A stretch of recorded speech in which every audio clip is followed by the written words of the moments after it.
fine. Everything's fine. Everything's happy with the happy pills and such. Happy pills. We're getting our guests. Just go ahead and get them set up. Go ahead and get them set up. Go get them. Yeah, we got the mics up. We got mics up. Yes, we got mics up. Okay, we got mic ready. We just need a approval of which microphone and such. Is he all good to go? All good to go. And, ladies and gentlemen, we have special guest. And he should be mic number 1. We'll figure it out. We'll just activate all 3 and turn them all up. Hello. Hello. We have our friend Jell here. Yes, I'm Jell, host of Game Babble Live here on 89.5 FM, which airs every Wednesday from noon to 3 p.m. Yes, he's here to discuss the Nintendo Switch with us because today's launch day. Yay! Yay! As we all know, Nintendo, as we talked about a little bit, we need a little music. Should we? Yeah. We don't need our normal music. That's what we learned already. We need John Cena playing in the background. We don't need John Cena playing in the background. Cena! Will you knock it off? No. You are destroying the integrity of the show. What integrity? Okay, fair enough. Anyway, Jell, tell us a little bit about tell us about the Nintendo Switch, what you want to talk about. Well, basically, I really like the concept of the Nintendo Switch. In fact, I would go so far as to say that the concept is literally a dream come true for me, because ever since I was very young, I've wanted something that was both a portable and a console. I've wanted to be able to hook portables up to my TV, and yes, I used the crap out of the Super Game Boy. I used the crap out of the Game Boy Advance player. I really like, I like having portable games, and I like being able to take them home and see them on a screen. And what's more, it's the kind of thing that Nintendo really needed to do, because all throughout the Wii U's lifespan, I've been sitting here realizing just how thin they've been stretched, because they really had to carry the Wii U entirely by themselves. No one was there. It was kind of fascinating seeing a system held up entirely by one company. Yeah. But the problem was they still had to support the 3DS. And so you had these really good games coming out on 3DS, and I'm sitting there going, why isn't this on Wii U?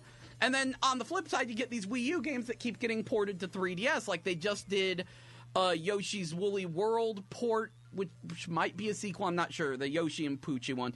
And then they ported Mario Maker, and it's like, these kind of need to be the same thing. Like, Fire Emblem Fates came out, and it's like, well, that's super great. That's like one of the biggest games Nintendo's released in a hot minute. Why isn't this on Wii U? Even more so with Kirby Planet Robobot, which I really wanted to play, but I was like, I don't really want to play this on a small screen. I want to play this on the Wii U. Where's the Wii U version of this? And so them merging portable and console, absolutely fantastic idea. I love it. I want it. But see, there's the but I was waiting for. Yeah, I hear all these great. Absolutely a but, because I do think Nintendo is bungling a lot of this system. Like, one of the things I said when it was revealed was, if this is a 3DS you can hook up to your TV, it will be a huge success. If this is a Wii U you can take with you, it will be a huge failure. And that's kind of where I'm concerned, because I'm not sure what Nintendo thinks their system is. Especially recently, they let slip that they were considering a few years in the future making a successor to the 3DS. And it's like, but wait, hey, hang on. Shouldn't that be the Switch? And yet at the same time, if you go to Game FAQs and look up the upcoming game release list for the 3DS, you'll notice they kind of run out of 3DS games in August for America. And in Japan, the list keeps going. And I'm like, oh no, does Nintendo of America think that the Switch is going to replace the 3DS, but Nintendo of Japan doesn't? That could be a problem. On top of the fact that I do agree the $300 price point is just barely bearable. A lot of my friends have been like, if it was $250, it would be great. See, that's more acceptable because, like I said, right now it's tax refund season, so everybody's going to get their tax refunds. And a lot of people I know my age are not going to get $300 plus. Yeah, no. And Easily. the fact that so much stuff you have to buy extra along with the Switch because it's just literally the Switch bundled, or just the Switch itself. You know, there's no, like, charging of the Joy-Con. There's no Joy-Con charger unless you hook it up to the actual Switch itself. And the fact that you already have to buy a game with it because it's not bundled with any game. Exactly. Right. Yeah, and yeah, the release, like the launch lineup's really slim, and I understand why. I bring this up on my show frequently because it is an important lesson I learned. Yeah. The first quarter ends at the end of March. I noticed this because my birthday's March 30th, and there's always this pile of really weird games that come out just before my birthday, and that makes me super happy. Yay! Everyone's releasing games for my birthday. And I'm like, why does that keep happening?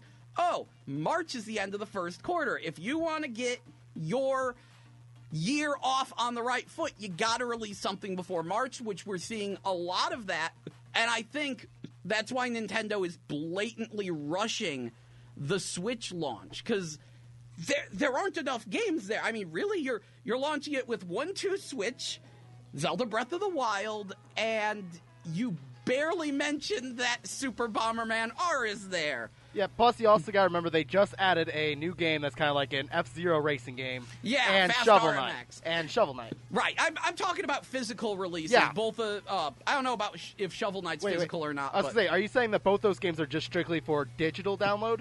I know Fast RMX is strictly digital. That's interesting. That is interesting. especially with the thought of the only 32 gig memory.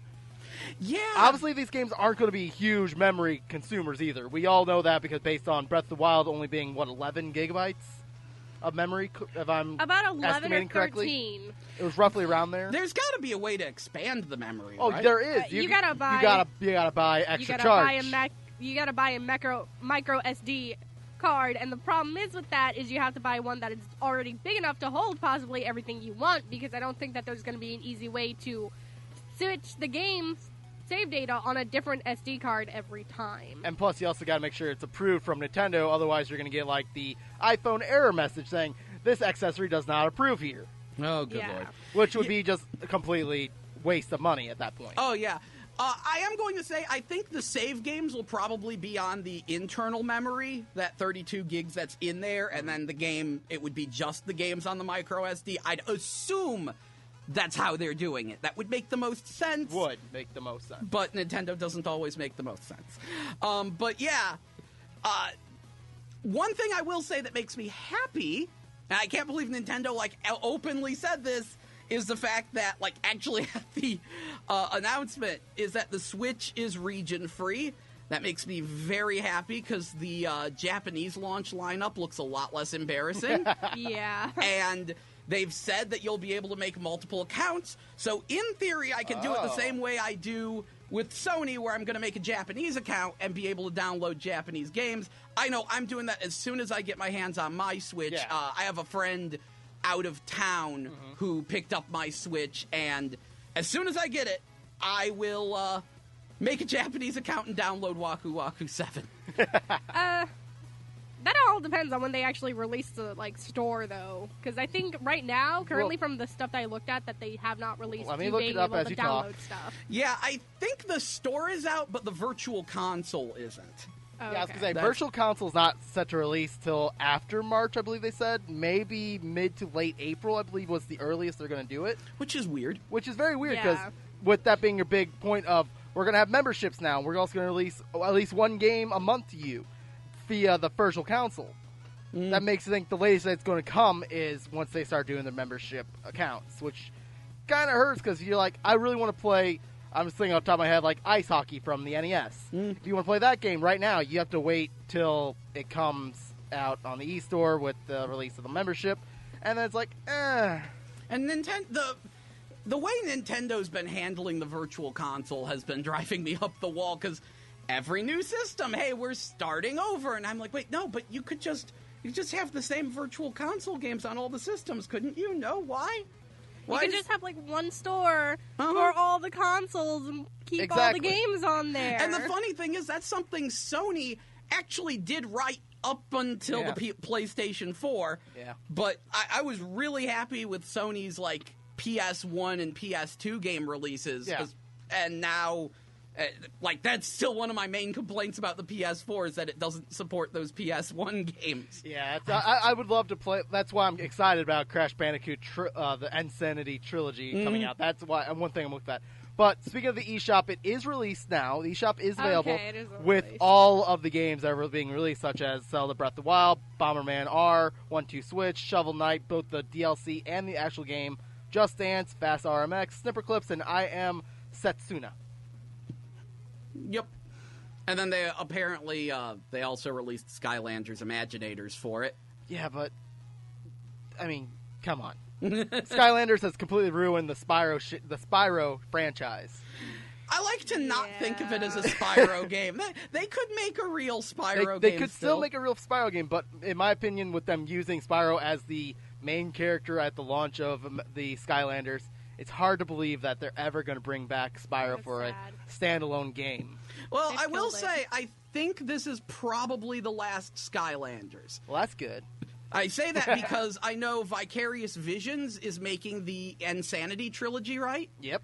For Skylanders, they started doing the Call of Duty thing where they alternated between two developers, and Vicarious Visions was the other developer. We just had a Toys for Bob year.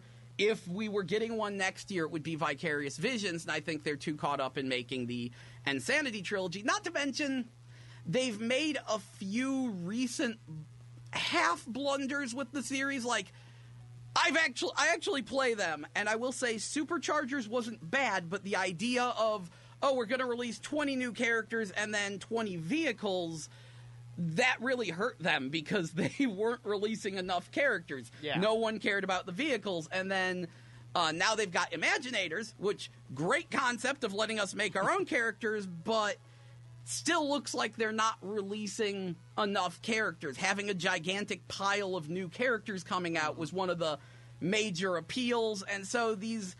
And then, honestly, Trap Team was a little iffy, too, in some ways, so it's...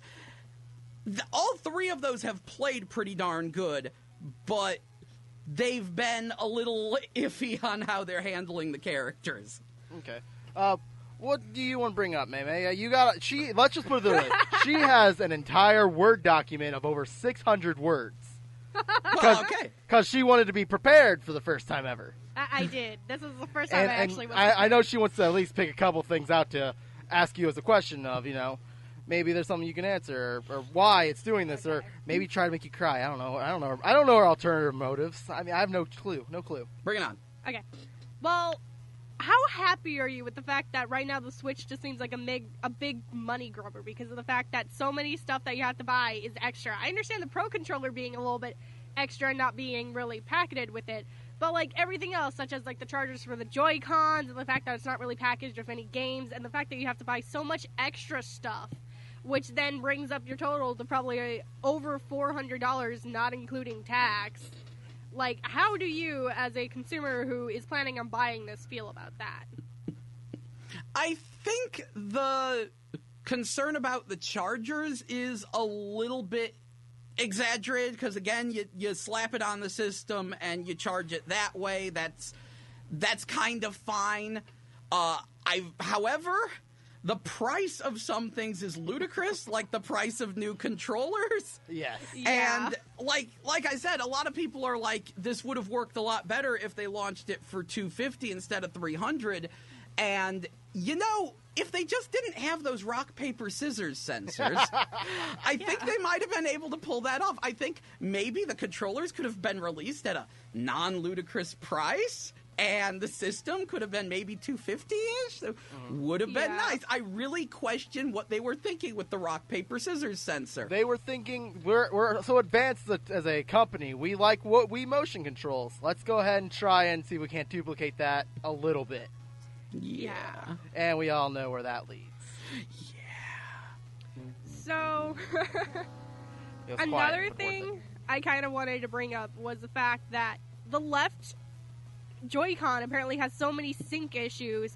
Honestly, how would you, as a player, as playing Breath of the Wild, feel if you kept dying because of your sync issues? Because apparently it doesn't pause the game. It will just continue the motion that you were continuing, and apparently some players have had problems with it, like pushing them off of a cliff. Which I feel is not really. No, it isn't. But I was looking into that, and Nintendo's going to fix that one way or another. They need to, because if not, then no one's going to buy the It's going consoles. to be a framework patch, or it's going to be, you can send it back here and we'll send you a new one. Yeah, I'm hearing there's a launch day patch that fixes that, and mostly, like, there was a website that was actually explaining what the issue was, and they were like, probably all Nintendo has to do is boost the power of the controller, which will hurt its battery life a bit, but it's like, yeah, if you just have that controller output a stronger Bluetooth signal, it should be fine. So hopefully that'll fix the problem. We'll see when it gets here. And yeah, I know I'm just bumbling right into this. No, you're totally fine. That's why we have you on. I meant bumbling into buying a Switch. Oh, no, it's not.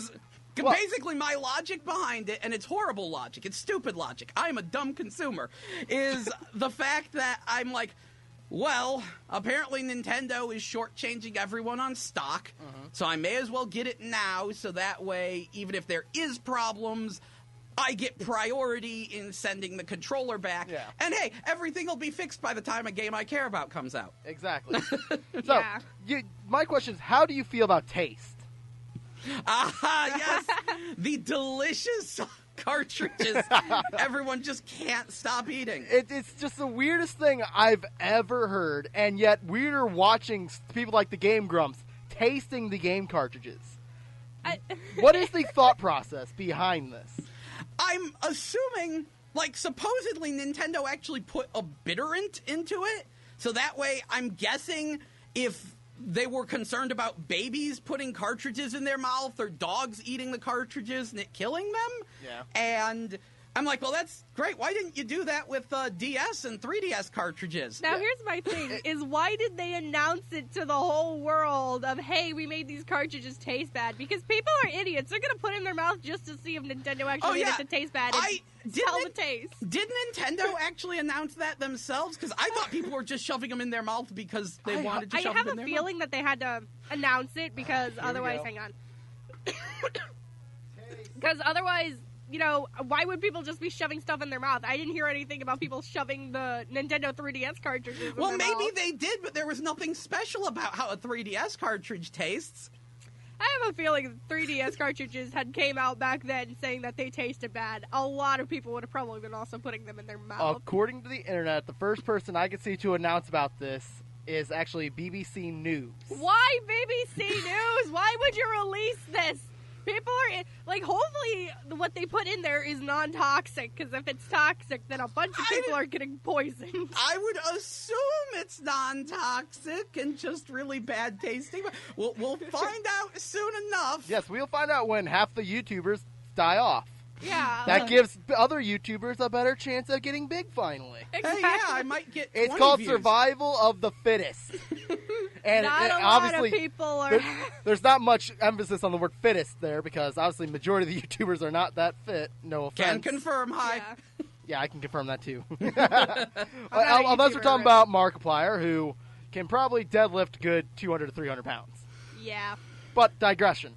Why on earth did they go back to cartridges? Why didn't they stick to discs? Oh, that's an easy one.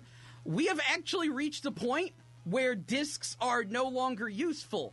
You'll notice that on Xbox One and PS4, every game has to install to the hard drive because disc read speeds have pretty much been maxed out. I think those discs are starting to spin at some pretty terrifying speeds, and if they go any faster, it'll probably shatter the disc or something.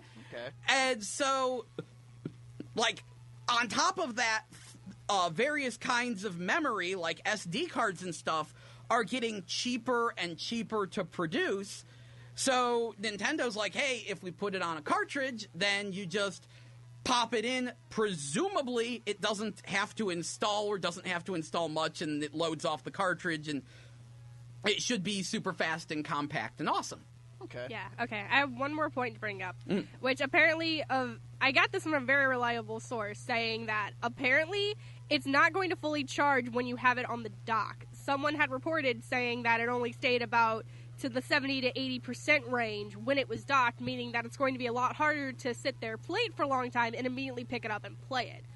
They said that since it's still using the Switch tablet's battery life, it's not going to charge fully until you give it a break and like just kind of stop playing it for a little bit and then pick it up and, you know, kind of play it, which I can see being a huge problem that hopefully Nintendo fixes.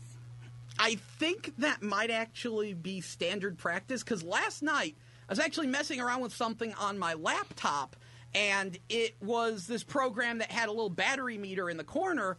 And I had my laptop plugged in. It's not unplugged at all. It's been plugged in for quite a few days, and it only said 95% in the corner. So I think maybe it's standard practice for batteries not to charge 100%. It might be, but normally mine is usually at 100%. And also, it's not in that low-ish range, because if it stays from like 70 to 89... Well, first of all, for a laptop, at least mine can last about 6 hours without needing to be charged. The Nintendo Switch can only last about maybe 2 hours being charged. So you think they'd at least make it to where it stays about 95% range whenever it is docked and you're playing it. Yeah, I think they might maybe patch the range. That might be a thing, but I don't think it's going to ever charge 100%. But I will say how long it lasts is very dependent on the game. You've probably heard that a lot, but yeah. I'm very curious to see how it lasts, only because I still remember the waking nightmare that was the original DSi. Oh, God. Yeah, before the DSi XL, the original DSi, that is probably one of the worst things Nintendo ever made, aside from feeling like a chalkboard, and not playing GBA games and adding region locking. It also didn't have any games that showed this feature. It was literally just a DSi. It's fancy. Nothing... Yeah, there were like 2 or 3 games that used the feature. Nothing really noteworthy. But the original DSi had astonishingly bad battery life. And that's my big question is the Switch really worse than the original DSi? I know Nintendo's been announcing ranges of like 2 to 6 hours for the battery. I know it only lasts about 2 hours playing Breath of the Wild. I'm curious to see how long it lasts with other games. I think Bomberman's going to be an interesting one to see how long it lasts, because I'm pretty certain that isn't pushing the system too terribly hard. Hopefully not. Yeah. Okay, we're going to take a quick break because we're almost at the halfway point of the hour. So we will be back in the second hour continuing on this conversation because it is launch day. Yay, launch day. Yay, launch day. Yay. And we're going to continue talking about more stuff. So May can delete a couple things off for what she's already talked about. 600 words. I'm sorry about that. I mean, I told her to study up, but I didn't expect this. I took notes. I looked up 3 review videos and got notes. Nice. So, here is Starbomb with Smash. We're right here on 89.5 The Wave. We'll be right back right after a quick break and the song and such, so stay tuned for that and much more right here on 89.5 The Wave. It was a beautiful